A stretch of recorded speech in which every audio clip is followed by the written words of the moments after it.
मंगलम गौतमोगणी मंगलम कुंद कुंदादो जैन धर्मोस्तु मंगलम सर्वमंगल मांगल्यम सर्वकल्याणकारकम प्रधानम सर्वधर्मानां जैनम जेतु शासनम जैनम जेतु शासनम।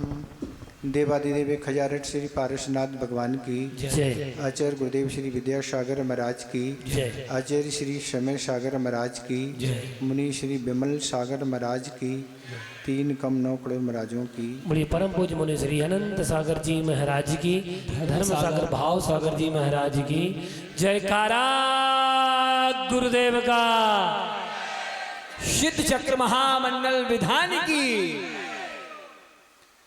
भक्ति के प्रसंग को लेके गुरुदेव ने एक लाइन कही थी कि आत्मा में तो मन लगता नहीं, पर अपने को अगर हम भक्ति से अपने मन को लगा लेते हैं तो भी कर्मों का क्षय हो जाता है। क्योंकि आचार्य शुभचंद महाराज ने 11 में लिखा है कि गृहस्थों को आत्मा का ध्यान नहीं होता, और साधुओं में भी बिरले साधु होते हैं जो आत्मा का ध्यान कर पाते हैं।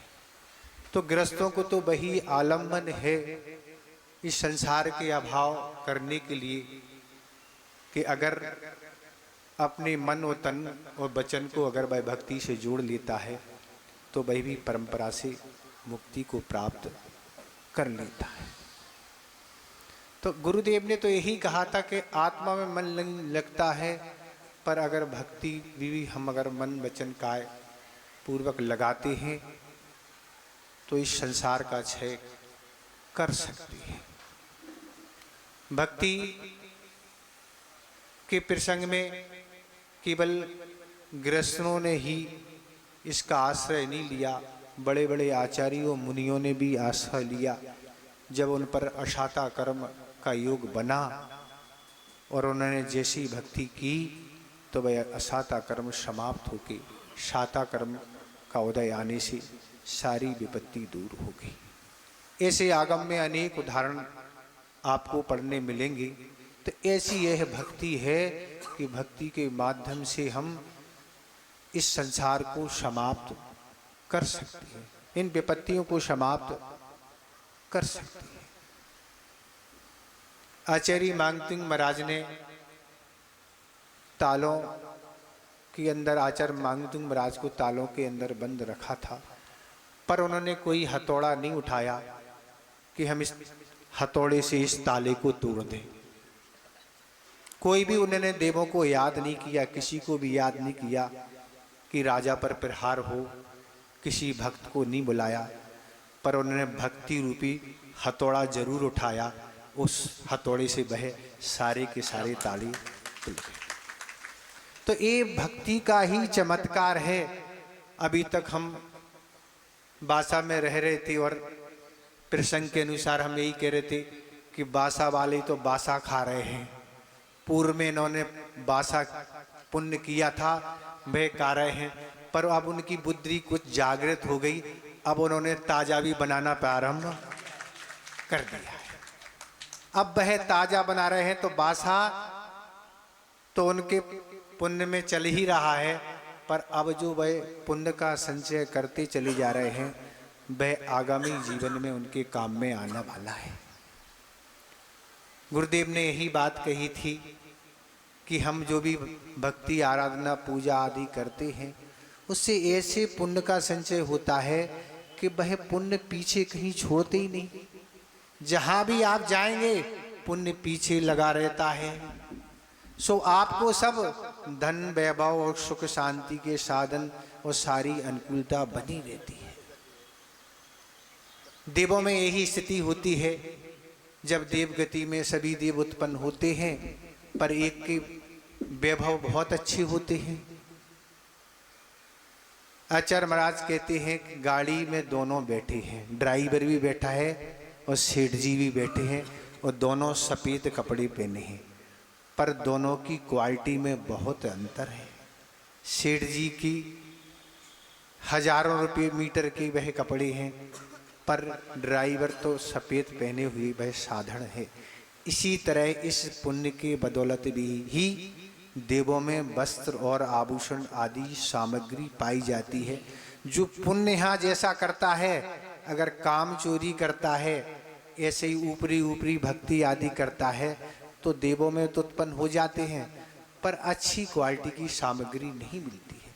पर जो भक्ति और लगन बड़े उत्साह के साथ भक्ति करता है, पुण्य के काम करता है, उसको देवों में जाके अच्छे अच्छे सब देव वैभव उत्पन्न होते हैं।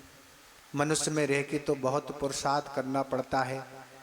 अगर किसी वस्तु की आवश्यकता है तो उसके लिए धन की आवश्यकता है, और धन के लिए गर्मी सर्दी भूख प्यास तरह तरह के छल कपट हिंसा आदि सब करके उस धन को हम उपलब्ध करेंगे, तब जाके वह हमें वस्तु उपलब्ध होगी। पर आचार्य कहते हैं इस भक्ति से किए हुए पुण्य संचय से कुछ भी आपको वहाँ नहीं करना।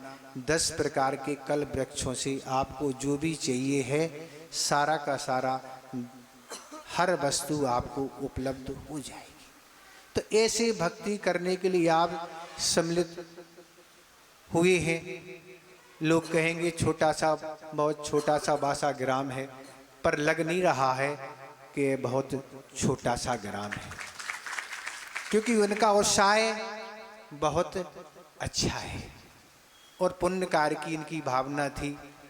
बराबर ये प्रयास करते रहे, पर हम लोगों का मन नहीं बन रहा था रुकने का। यही था कि आगे जाना है, और निश्चित ही हो गया था। पर आपकी भक्ति ने कैसा जोर मारा कि हम लोगों को रुकना पड़ा, और रुकना पड़ा तो आप लोग भी पुण्य संचय करते चले जा रहे हैं। इस तरह से ही आप पुण्य संचय करते चले जाएं, क्योंकि जीवन, मनुष्य जीवन यही है कि गुरुदेव ने यही कहा था कि भाग्यशाली वह नहीं है जिसके पुण्य का उदय है। भाग्यशाली वह है जो पुण्य के उदय में पुण्य के कामों में लगा है। उसको भाग्यशाली नहीं माना कि पुण्य के उदय से धन वैभव मिल गया है और आप पापों में उस धन वैभव को खर्च कर रहे हैं, अपने समय को खर्च कर रहे हैं, विषय और पापों में लगे हुए हैं, तो पूर्व पुण्य से वह सब कुछ मिल गया, इसलिए भाग्यशाली नहीं। वह भाग्यशाली नहीं, भाग्यशाली वह है कि पूर्व पुण्य के उदय से धन वैभव मिला है, तो उसको पुण्य के कामों में हम खर्च करते चले जा रहे हैं। उस समय को पुण्य के कार्यों में लगे हैं, वह भाग्यशाली है जो पूर्व का तो भोग ही रहा है, पर आगामी जीवन के लिए पुण्य का संचय करता चला जा रहा है, जो आगे जीवन में काम आने वाला है। वो आएगा ही। पुण्य तो ऐसी वस्तु है, बस्ती धन वैभव का बंटवारा किया जाता है, पर इस पुण्य का बंटवारा कोई कर नहीं सकता। आपका पुण्य कोई छीन ले, चुरा ले, ये संभव नहीं। वह तो आपका फिक्स डिपॉजिट हो गया, समय पर वह उदय में आएगा, आप उसका उपयोग अच्छी से कर सकते। इसलिए भक्ति लगन के पूर्वक करें। यहाँ समय को नहीं काटना है, यहाँ तो कर्मों को काटना है। ऐसे कर्मों को काटना है जो हमें सिद्धत्व की प्राप्ति करा दे। आचार्य पूज्यपाद महाराज ने समाधि तंत्र में एक श्लोक दिया कि जिस तरह दीपक बाती की संगति से दीपक रूप धारण कर लेती है, इसी प्रकार हम अरहंत सिद्ध आदि की उपासना करके हम भी उस सिद्धत अवस्था को प्राप्त कर सकते हैं।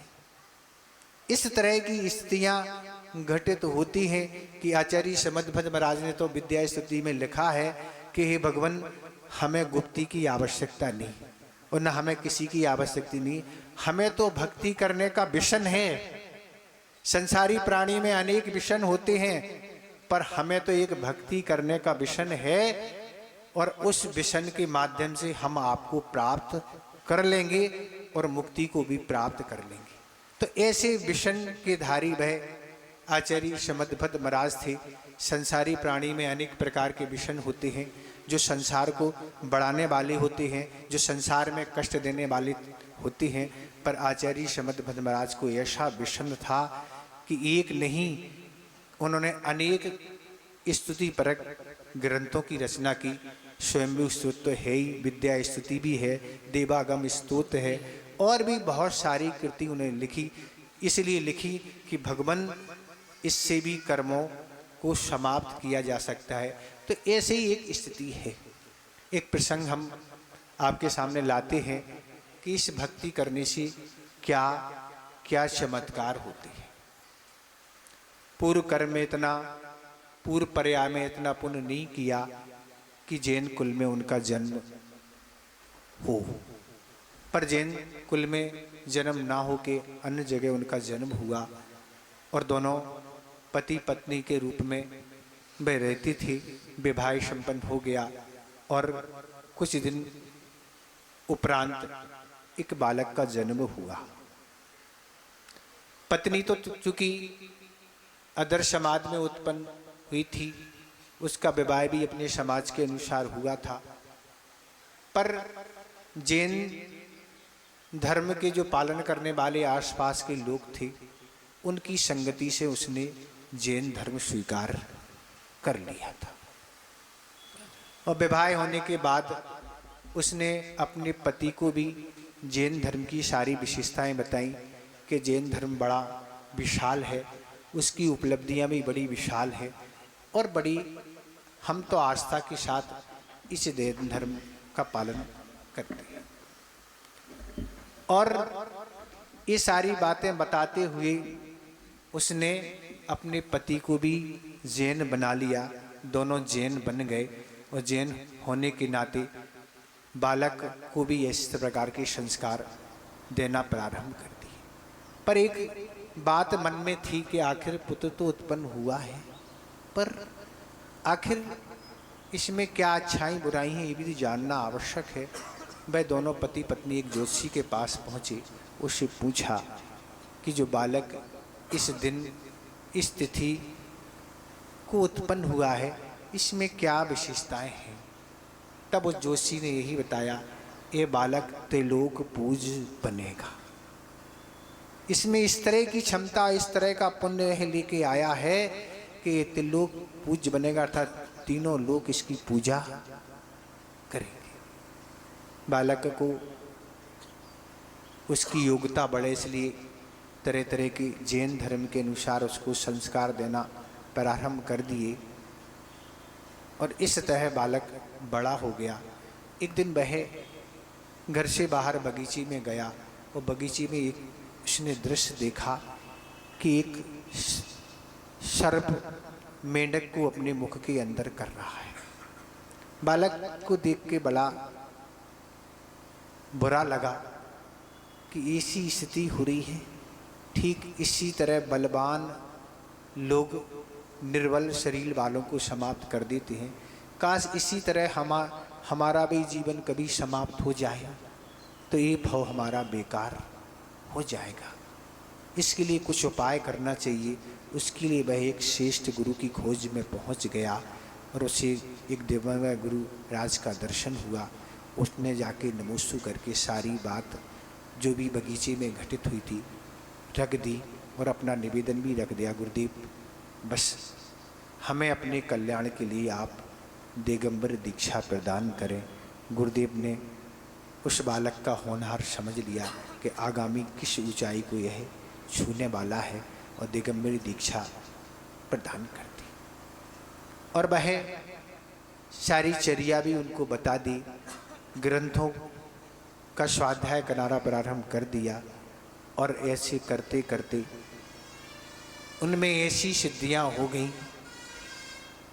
कि अगर जिस पानी से उनके चरण धुलाए जाते थे, अगर उस जल को लोहे में लगा दिया जाए तो वह लोहा सोना बन जाता था। वह जमीन पर जब चलते थे और छोटे छोटे पत्थर उनके पैर से टकरा जाते थे तो वह स्वर्ण बन जाते थे। अगर उनसे उनके शरीर से स्पर्श वायु किसी रोगी को लग जाए तो वह रोगी स्वस्थ हो जाए करता था। अगर किसी लेप को अपने पैरों में वह लगा लें तो वह हवा में उड़ने लगती थी। ऐसी उनको अनेक प्रकार की सिद्धियां उत्पन्न हो गई और वह शिवेंद्र भगवान के दर्शन करने विदेश क्षेत्र उस लेप को लगा के जाया करते थे, उनकी वंदना करते थे, उनकी वाणी का पान करते थे, फिर पुनः वापस आ जाते। ऐसा कई बार किया, पर अशाता कर्म का योग बना। यात्रा पर कहीं जा रहे थे, उनकी दोनों आंखों की रोशनी समाप्त हो गई। बड़ा चिंता का विषय था। आखिर अभी समाधि काल समीप नहीं है और आखिर समाधि के लिए भी आँखों की दृष्टि आवश्यक है। भोजन पानी और ईर्या समति आदि जो भी आवश्यक है उसके बगैर कैसे पालन होगा। बड़े चिंतित थी, यहाँ तक कि राजा बड़ा चिंतित था, प्रजा भी चिंतित थी। राजा ने आके निवेदन किया, राजन हम आपकी दृष्टि का उपचार कराना चाहते। वो कहते हमें किसी उपचारक की आवश्यकता नहीं, हमें भगवान की भक्ति पर इतना विश्वास है कि वह दृष्टि पुनः वापस आएगी। और वह समीप में एक शांतिनाल भगवान का जिनाला था, वहाँ पहुँचे और वहाँ बैठ गए और उन्होंने भगवान से यही कहा कि भगवान आपका दर्शन हमें नहीं हो रहा, क्योंकि हमारे आँखों की दृष्टि समाप्त हो चुकी है। और उन्होंने एक शांति अष्टक की रचना प्रारंभ कर दी और रचना करते चले गए। अंत में उन्होंने यही लिखा, दृष्टाम प्रसन्नाम कुरु, हे भगवान ये मेरी दृष्टि से आप दिखाई नहीं दे रहे।